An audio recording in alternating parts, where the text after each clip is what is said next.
لانه كنا كانوش مسؤولين وجميع مكونات النادي كتفكر انه تخرج هذا الموسم اقل خساره، وهي الخروج الى مجموعات كاس الاتحاد الافريقي. ما اعتقدش انهم كانوا يعيطوا علينا لانه المجيء ديالي غيكون ما عندوش الشروط.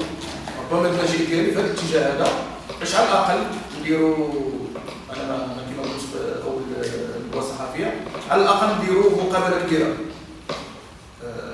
الريزولتا عند الله كما كنقول، ولكن غنديروا مقابله كبيره وغادي ندافعوا الحقوق ديالنا وحنا جايين باش نفوزوا ان شاء الله. راه كما قال المدرب كل واحد عنده السميه ديالو، كل واحد كيدافع على السميه ديالو وندافع على السميه وندافع على فريق الرجاء البيضاوي.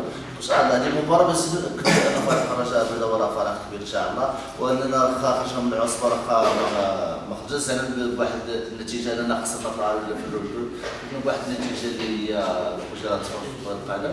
وان شاء الله غادي نعاودوا في هذه المباراه ان شاء الله باش نكونوا متأهلين ان شاء الله. حنا غادي نلعبوا مقابله كبيره كما كنقول، غنلعبوا مقابله كبيره، اللاعبين غادي يحاملوا على المايو وغادي نديروا مقابله جميله ونتمنى اننا نتوفقوا وننتصروا ان شاء الله. ان شاء الله نحققوا واحد المنتخب اللي ان شاء الله ما حققناش في الجزائر، نحققوه دابا ان شاء الله، وان شاء الله يكون خير.